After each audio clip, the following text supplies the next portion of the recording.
Democrats are going to clean up in the 2026 midterms. I'm not worried that Democrats can win the election. I am worried that they can get this man to leave office without some kind of major kerfuffle. Hello and welcome to TrumpWorld. I'd say it's not been a great week for Donald Trump. We are wading through literally millions of files from the Epstein files.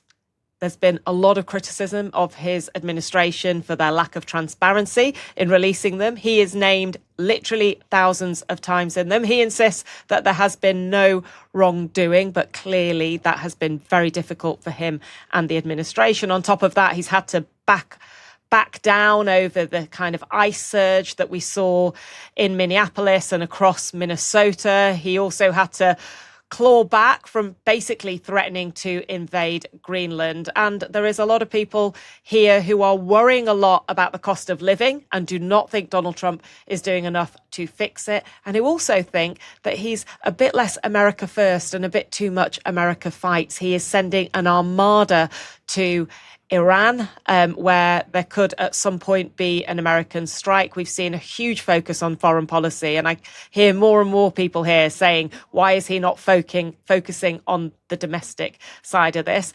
This is an important year after all, an important political year.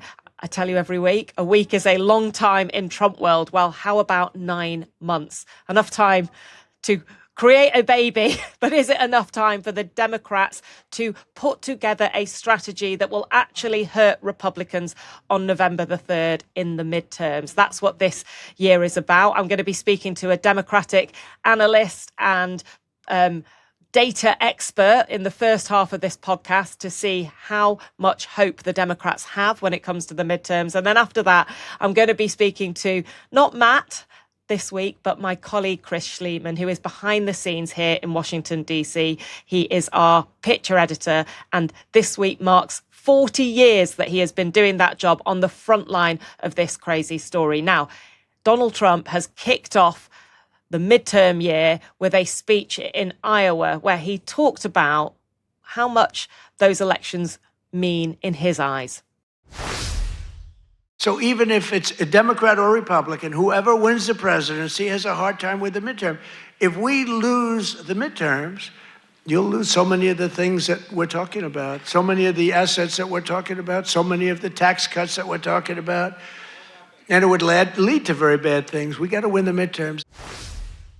Joining me now is Dr Rachel Bitecofer. She is a strategist and pollster, author of Hit 'em Where It Hurts, How to Save Democracy by Beating Republicans at Their Own Game. And she's also just done an analysis of November's midterm elections and how she thinks it's going. I think it's fair to say that Rachel is very much on one side of this argument and certainly quite anti-Trump. Rachel, thank you so much for joining me. You've described this second Trump presidency as a roller coaster.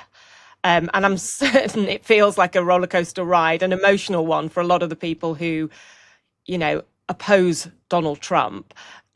Take me on that ride for a moment. If we just go back to November last year when he won, how high had he risen? Yes, he was popular. I mean, enough to win the popular vote and the Electoral College by, strong margins. So there's no doubt. I would say that Trump was riding a wave of popularity higher than he had ever had before. A lot of that was driven by the fact that Trump was not in office and Joe Biden was, okay? Because Americans, part of it's our low civic literacy. We only have half the population that votes even in a presidential election. So some of it's that, but the other part of it is that we always hate the end party. Whoever's in charge now sucks, right? And, media likes to spend a lot of time talking about the independents and, and the number of independents have risen. But in political science speak, we know most independents will admit that they lean towards one party or the other.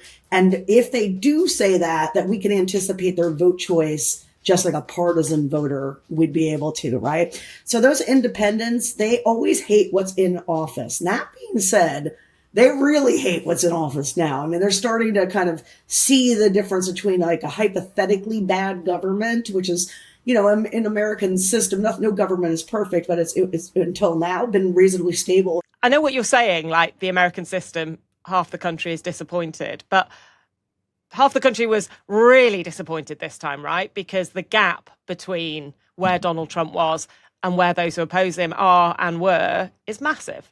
What I learned is it's really hard to get a public to anticipate something catastrophic, right? Like humans are not wired to like, oh, Donald Trump's going to come back and it's going to be a disaster, right? Some of us can feel that and, we're ringing the alarm, but I just think it's so funny, right? Because like in the American system, we've normalized his behavior to the point where we really don't take a second to step back and say, wow, that's really weird, right? And, there's a segment of the American intellectual class, I would say that I'm a member of it, that has always been very sober about the threat that Donald Trump would pose. When you say go back to November, boy, let me tell you what November 8th and 9th and whatever felt like. It felt like being strapped to a train that is coming up to a crossing where the bridge has been blown out, but you can't get off the train. Right? So where are you right now then? The train kept going. Right now I am 50-50 as to whether we are able to transition power in 2028. I think it's really astounding how many people will just assume he'll leave office. I hear it even amongst media that are pretty wide-eyed and opened about the illegalities of Trump. And yet I'll hear them say, but he's a lame duck or he's going to be gone in 28. And I just think that's a huge assumption to make.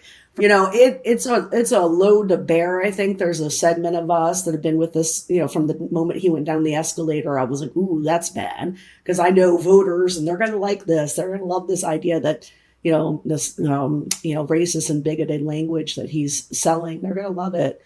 I'm an expert in American voters. And that's unfortunately a part of America, right? Racism. So it is, it's definitely something that every citizen of the free world should be focused on right now. And there has been a decline in terms of his popularity. And you said he's the most unpopular he's ever been. But, when I look at those figures, and I spent a lot of my career looking at data and trying to analyze the type of data you work with and, give it to our viewers, there's still tens and tens of millions of people who really do support what he is doing.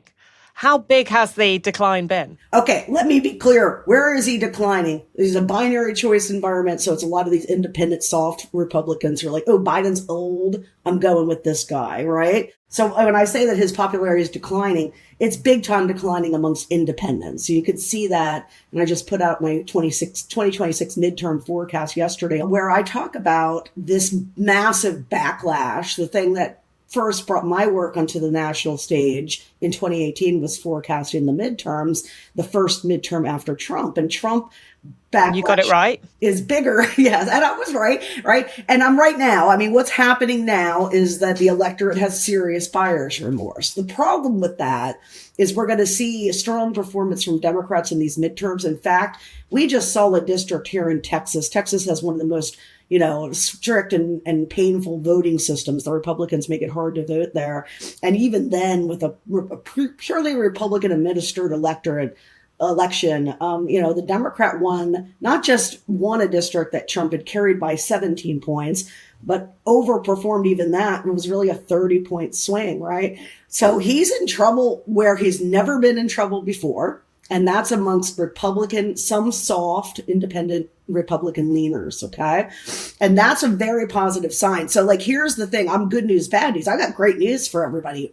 Democrats are going to clean up in the 2026 midterms. Cleaning up for the Democrats means taking the House majority. It's a very narrow majority to begin with. And they've offset the gerrymandering, right? So that's easy, I think, for Democrats to do. The question is, can they translate that better into the Senate map? And the Senate map is not easy for Democrats. It never will be until they improve their brand image among working class. And when we say working class here, I'm not talking just about white people. I'm talking about a very diverse population of people. So, the point is the public is going to want Trump checked, and they're going to want him out in 28. Will he leave? Right? We can win elections in Georgia. Can we certify them in Georgia? I don't know if the international community really understands how much power grabby stuff has already happened. But in Georgia, which is one of our states, and it has 2 Democratic senators, it's a red state, they have to not only win the election to win it, they have to get the state legislature, which is controlled by Republicans, to agree they did so without fraud, right? And they don't have to have any evidence. This whole time, Trump has never had any evidence of fraud. He's had the opposite, right? We did an analysis and we know for sure there was no fraud, but yet, but there's 30 or 40 million people who believe him that the election was stolen.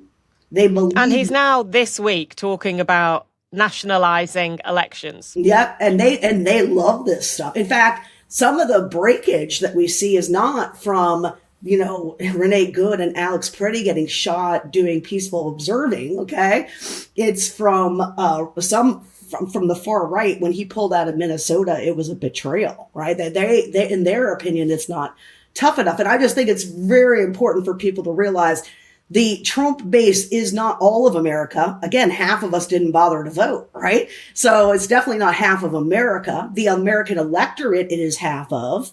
And then of it, I would say, we're talking 70 million votes. Well, I think about 30 million of them are in a mass psychosis. They believe in alternative reality that they could disprove if they were to Google it or read a transcript or a criminal indictment, right? But a lot of people who voted for Donald Trump in 2024 voted for different reasons as well. I mean, you talked about the demographic groups. I was presenting in my old job the data as it came in. We were using AP vote counts and AP vote cast, and we had done some practice before the actual election night. And in one of the practices, they'd come up with some data for Georgia, which had shown underlying trends among Black people and women. And it had shown a quite significant shift towards Donald Trump for both of those groups. And when we were doing it, some of the people we were practicing with were like, yeah, but that won't happen. And then on the night, we got the exact data that we had practiced with, which was this remarkable shift among Black voters and among women in Georgia. And I know you're saying that has changed, but nevertheless, at the time, it was extremely striking. And of course, over the night, we also saw an extremely striking shift among Hispanic voters.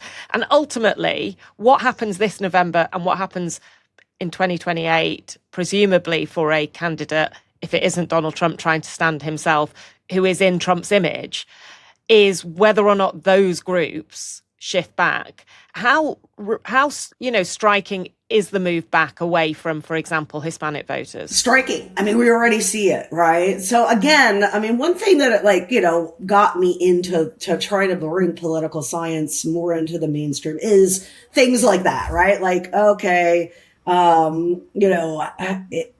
are these demographic changes, some of them, so there has been for 30 years a shift of working class voters towards the right and college educated voters towards the left. That is something that's going to happen, although progress will flip back and forth if you're the party in power. In the United States, we consider that to be the White House, if you are the president, right? So what we're already seeing is a massive switch back. And I know there's been a couple analyses that have come out. I think Nate Cohen had some data on this from his New York Times Siena poll as well recently. And it shows these groups moving right back, right? And so a lot of that is just buyer's remorse, the constant swing back. And, I knew Democrats would clean up in 2018 for one reason and one reason only. They were Democrats and not Republicans, right? And now we have an environment. So for 4 years, we lived under this Biden world where everything was very angsty and focused about Biden. Now it's Donald Trump. And for vibe voters, who are the majority of the electorate, if you know who your governor and your House member is, like I do, then you're weird, okay? In America, you should know that, right? Normal people don't spend their day reading about politics. Right? You're saying we're not normal? Yeah, we're not normal. We are not the normal. We are definitely not normal. If we were normal, the world would be a better place, but we are not normal. And we have to accept that what these voters are voting on basically is out party vibes. So what we're seeing now is a reversal of some of that demographic movement, especially young men and Latinos, huge buyer's remorse, okay? We'll continue. Because of the immigration policy, much more extreme than they expected? I mean, think about what's happening in America right now, guys. Think about what's happening in America. We have masked government goons who have no identification. busting into people's houses, pulling over people's cars and beating their, breaking in their windows and dragging them out, shooting them, shooting cars, leaving abandoned shot cars running on the streets of Minnesota, running into houses, telling people, hey, where's your warrant? We don't need a warrant, right? Telling people, you better stay back. You saw what happened to the last one that got too close, right? And these ICE raids have really brought home to some conservatives, oh, like this is supposed to be something I don't like, right? So, there's reasons to be hopeful in the context of reality. And I deal with reality. I don't deal with optimism. Like, I have to deal with the facts at hand. And the facts at hand say the voters are going to switch back in November. They're going to vote D, and return control at least of the House to the Democrats. But like, if they're expecting the Democrats to suddenly have some wonderful Trump stopping power, I mean, it certainly is more of a check for them to have this congressional oversight function. And Congress is not oversighting anyone. I mean, the only person being brought in for the Epstein files is Bill Clinton and Hillary Clinton. Okay. Like Donald Trump appears in those Epstein files more than Bill Clinton does. Right. And so, having control of the Senate and the House would help stop Trump, but nothing can stop Trump now. Nothing, except for the American people and the Republican Party that really, they're the only ones that can save us at this point and make him, adjust behavior. Just on the issues you're talking about, clearly immigration, although it is a popular policy in many ways, has probably gone too far for large groups of voters. Some people see Alex Pretty's killing in Minneapolis as a really important turning point. We're yet to see whether that will be the case. On Epstein, it felt for a while as though there was this big rupture for MAGA voters. But in reality, MAGA voters remain very loyal to Donald Trump if you look at the data. And although his name appears thousands and thousands of times, it feels as if there possibly isn't a smoking gun when it comes to Donald Trump. Now, it might be hidden in the redacted bits and in the bits that we will not see, perhaps until Democrats take over in the White House. But do you think Epstein is net negative for him, clearly, with independent voters? Yeah, clearly, it's hugely. I mean, if it can be negative with the Republican base, then it's going to be catastrophic amongst independents, right? And do you think there's always this thing that, like, with Donald Trump, nothing sticks? Like, he can be accused of some really bad things. It didn't stop him winning the presidency last year. Has that shifted? No, his base. Okay, yeah.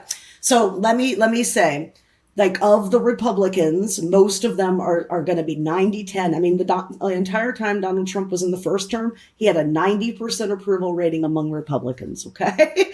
So lately that has ticked down into the 80s. That is huge news because they've been unwilling to register reality aside from the first weeks after Jan 6 before the effort to remake what happened on Jan 6 was really begun in earnest by the Republicans. And they were able to, at least for their part of the country, to rewrite the history. And, they all got pardoned and now they are suing the government and their heroes, right? So it is, it is definitely the case that there's some erosion amongst those Republican identifiers.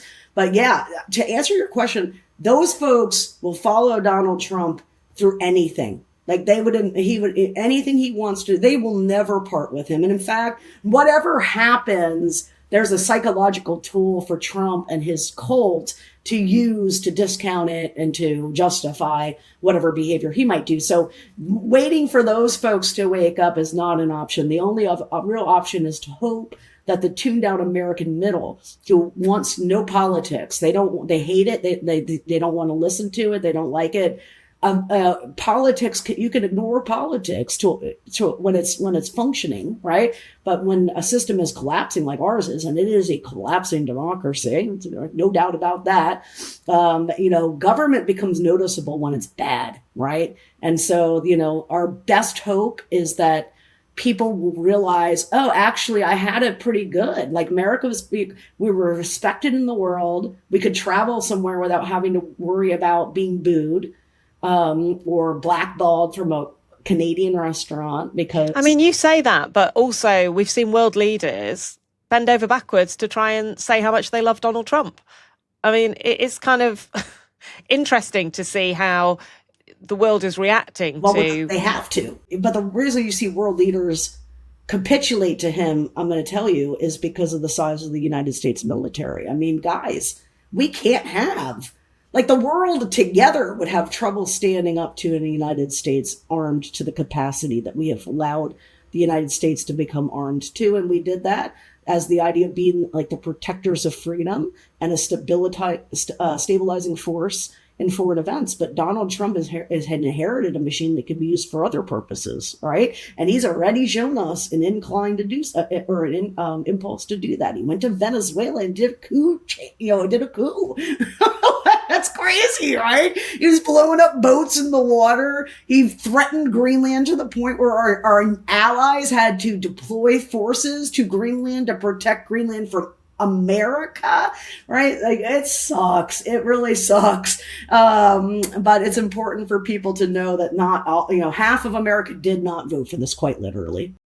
And let me just ask you one final question about the positive vote, the partisan positive vote.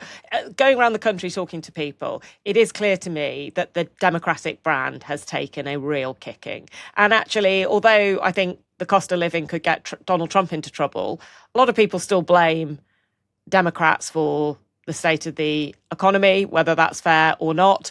And where is the positive message? Like, how important is that when it comes to the presidency? When it comes to the presidential elections in 2028? And are there characters out there in the Democratic Party who you look at and think they are going to mobilize and motivate people? Oh, yeah. Oh, they always do. And they have a very well-heeled system. Everything that runs on elbow grease and bubble gum in the Democratic system is financed and professionalized in the Republican system. So you can have no doubt that they'll show up. And Elon himself dropped $240 million personally in 2024, has said he's coming back for 2026. So here's the thing. It's a great opportunity for my shameless plug of my 2026 midterm forecast, which just came out yesterday, because I talk about how in 2026, because midterm effects are a referendum on the party in power, our brand is stopping chaos, is what I call it, right? You don't need a brand to win the midterms big. And we already know the Democrats are winning midterms big from all the indicators and the data that we have. So you guys can read that there. But the problem comes for them on branding. And I mentioned this throughout the piece, that right now the Democratic brand is defined entirely by its opposition. So the Republicans spend a lot of money branding Democrats as blue-haired, trans people, like radical people. They do a very good job of defining Democrats along its most extremist base. Okay. And Democrats themselves, because of Obama era election strategy, which is really focused on micro targeting, like what we call identity-based appeals, like, Indian Americans or women or this or that, right? That left us with a brand. I take on my lecture circuit, I take a slide. I take two slides, but I take one that shows all the issues of 2024. And it asked people which party is better on each of these issues, right? So what you're looking at is a graph where a bunch of stuff is 50-50. Like respondents are just as likely to say Republicans are good on. And it's a host of Democratic bread and butter issues: Social Security, Medicare, healthcare, education, right? The one thing in that data that they know about the Democratic Party, the average Joes and Janes out there, and these are the better ones that at least vote, they're not the other 100 million, they know nothing, literally nothing in the data about Democrats except for one thing, and that is that we're for gay rights. And that is great. Like, as a human being, I'm glad that my party represents people's, is robustly in support of gay rights. But like, if that's the only thing that most of the electorate knows about you, good luck. Okay, because it's a niche issue for most people. There's only a small segment of a population that's gay.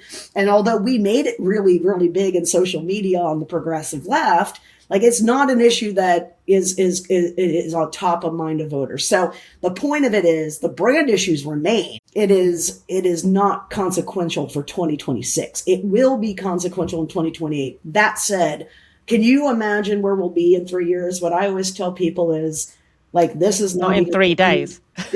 This is not even the end of the beginning, to quote the great Winston Churchill, who's my favorite politician ever, right?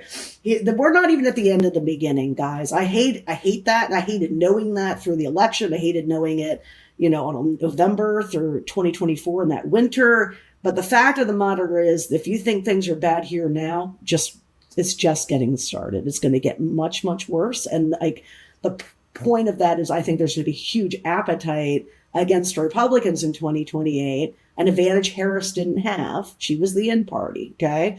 And I'm not worried that Democrats can win the election. I am worried that they can certify it and get somebody sworn in and get this man to leave office without some kind of major kerfluffle. Not the optimism I was hoping to end on. But I guess that is the reality as you would see it at the moment. I guess for those who oppose Donald Trump, you are saying that there could be something hopeful at the end of this year. And then who knows what comes beyond that. Rachel, thank you so much for your time. I really appreciate it. That was a great way to put it. Yep. Now, as you've probably noticed, Matt Fry is not here, but I am going to be talking to a colleague, Chris Schliemann, who, unlike Matt and myself, is behind the scenes, but has an absolutely linchpin role here in the DC team. He is the picture editor. He basically puts together the pieces that you watch on Channel 4 News. He has been doing it for 40 years. When he began, Ronald Reagan was president. He's seen 7 presidencies. And I have to say, as someone who is newish to America, I often ask Chris for kind of background and his take on the stories that we are covering, because he has seen it all again and again. He's covered almost everything you can imagine. He's had a front row seat to this crazy American story, and I'm delighted that he has agreed to come onto TrumpWorld. Chris, thank you for doing this. Thank you for Not asking. normally in front of the camera. No. So I was 6 when you started this job. That just blows my mind. It blows It's so hard mine to too. conceive of. Oh, man. But I was in the UK. Margaret Thatcher was Prime Minister. yeah. And Ronald Reagan was president. Yep. With an interestingly close relationship. But let's start with your first day.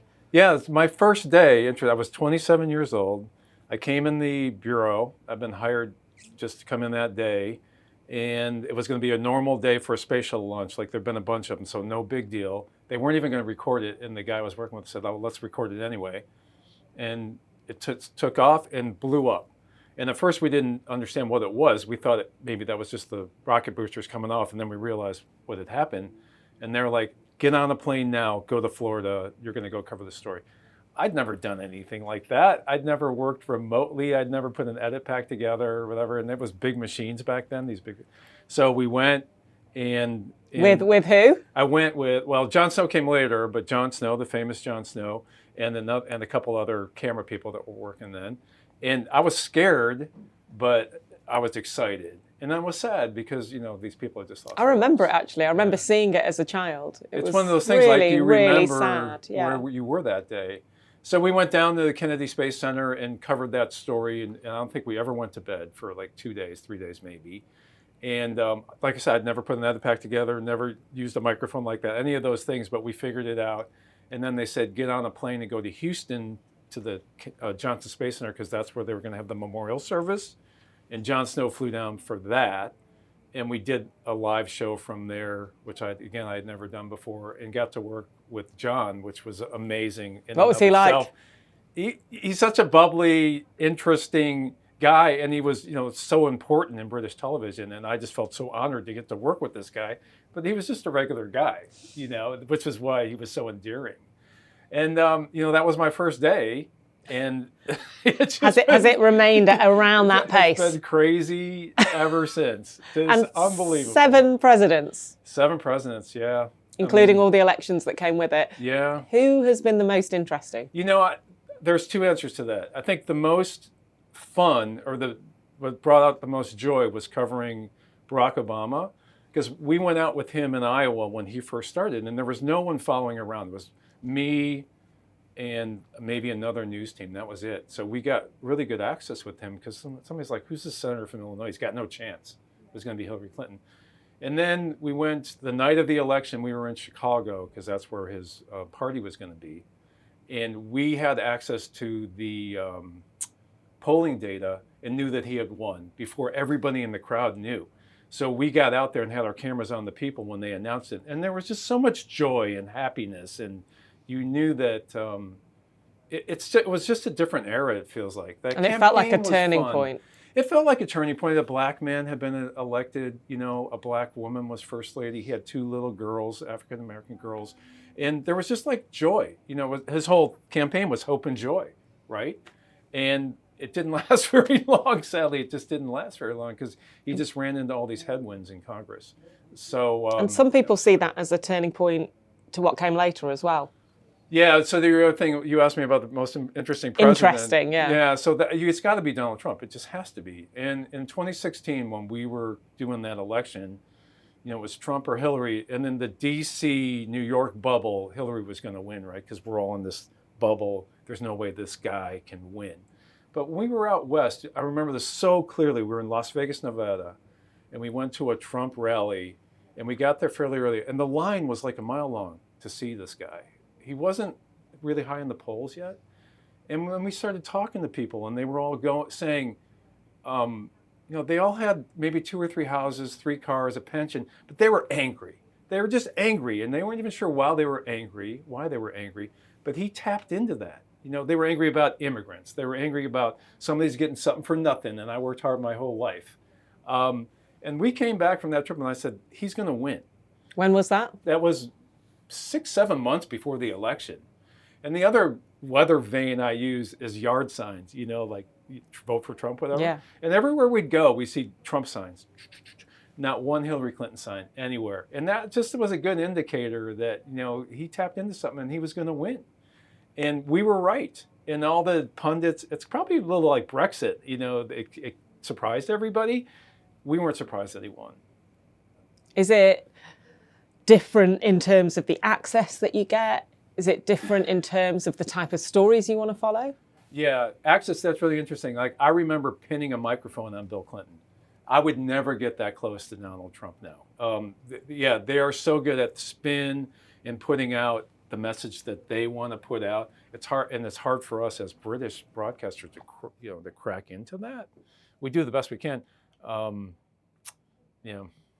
You were talking about seeing a line and knowing there was a big change. Funnily enough, I had a similar experience when I was here in 2006, working for the Washington Post, where I went to an event that they sent me to interview an up-and-coming senator, which had a huge line. And I was like, oh, wow, this guy's exciting. And I wrote about it in a blog afterwards. That guy was Barack Obama. Oh, wow. It was really exciting. Yeah. I went and interviewed him backstage for the Washington Post. I mean, I'd like to pretend it was a big sit down. It was like 15 minutes about getting people into the federal government. And I got back and I realized I hadn't pressed record on my dictaphone, which was the worst mistake I've ever made. I managed to rectify it. I won't explain how, but I managed to rectify it.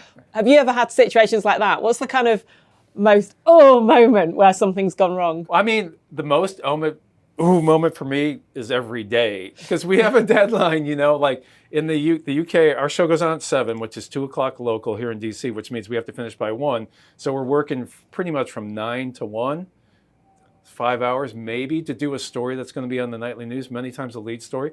It's pressure filled, and you just worry, like, am I doing the right thing? Am I using the right shots? Am I using the right soundbite? The domino could fall, and it's all technology, and we might not get our piece over to London in time. There's all these things every day. So it's like, I don't know. I don't have a heart attack every day, and then I'm okay, and then I have a heart attack, and I'm okay. This doesn't sound good for your health. No, I know, right? But you do always make it. Actually, I think we did miss our slot once because of me since I've been here. Yeah, well, that was maybe your first time in 40 years. It's so rare, though. But yeah. So the technology has changed beyond that, yeah? Yeah, we've talked so often, you know, that what has changed in my 40 years is this, an iPhone or a smartphone. And why? Because you can take video, citizens can take video, we can look stuff up, we don't have to come back to the office and look up, you know, find an encyclopedia to find something. But what I think what's changed it for that too is that instead of when we used to go out and follow the news, now we're kind of following what a citizen has taken on their iPhone, especially like recently in Minnesota. With the killing of Alex Pretty and Renee Good. So I think our job now is to take the stuff that's out there that everybody gets every day, inundated, and put it into some kind of context. And I think we're really good at that at Channel 4, putting things into context. But I mean, with that phone and technology also comes AI, artificial intelligence. And so often you and I will look at a shot and go, is that real? How do we find out to reuse that? It's changed everything. It makes our job a lot easier and a lot harder. Yeah, because you've got to verify stuff. And also you have to persuade people who are watching that we are the trusted source when they can see everything else. And do you think this like collapse in trust of mainstream media has changed how you've worked? You know, it's I was just going to say, what has a lot is you've had the President of the United States constantly saying, you're fake news, you're fake news, you're fake news. You can't trust you guys. You can't trust you guys. And that has a corrosive effect, I think, when we go out. Because he says it so often, people start to believe it, right? It's hard to fight, to swim up against that tide. Really, I think that's one of the hardest parts of our job. How do you? I think all we can do is just keep telling the truth, and hopefully people believe us. It's hard though. Every Trump rally we go to, people are like, well, F you. We can't trust what you guys are saying. Get out of here. That's tough. And we get that from the left as well. Yeah, we found that out again. Yeah, I know. So. Yeah, that was quite a scary incident where someone who was at the Alex Pretty Memorial kind of basically told us to get the hell out of there. And not in a nice way. Not in a nice way. Very threatening way. Did you, can you think back at what has been the most scary moment in this 40 years? Yeah, I think, we've done a lot of riots. Usually I can trust what the police or National Guard are going to do. You just know that they're going to leave you alone because you're press. And not anymore. And I think the most scared recently was when we were in Minnesota, and you've got these ICE agents and border agents with heavy weaponry, not well trained, pointing their guns at us. Like, I don't know if that guy's finger's going to slip and he's going to shoot us. Or we got shot recently in Los Angeles by police. With rubber bullets. With rubber bullets. That's never happened to me before, ever. So I really worry now what's going on, where we're going. These people are not well trained. It's changed a lot. And what about the most fun moment? Most fun moment. Most fun moment, most interesting, most fun. The best story that I've ever been to, we went to Chile and there were these miners. There were 22 miners trapped underneath in a mine that had collapsed. And we camped out in the Atacama Desert in Chile for like a week, and you didn't know if they were going to make it or not. And they made it. They got them out safely, and it was like there was so much joy and happiness, and so rare that we get to cover a feel-good story, because usually we're doing shootings or tornadoes or Trump stuff, and that brought the most joy to me. How long did it take to know that they were safe? It was we were down there a week, but they had been down there for about a week before that, maybe. How much have you travelled around this country? And surrounding countries? Almost every state, which is great. Yeah, we figured that I've done between 4,000 and 7,000 stories that I've edited. Wow. Which is, so it's just such an honor, though, to work for Channel 4 and get to do this. Most American networks don't do what we do. I think we're very nimble when we get out there. And all of my American friends who see our stories are like, God, I wish America covered the news the way you guys do. And I think that's what's kept me here. Chris, thank you very much. Thank you. It was an honor. Thank you. That's all for this week. I hope you are enjoying watching or listening to TrumpWorld. If you are, please do press subscribe or follow. We really appreciate it. We will be back next week and Matt will be here. See you then.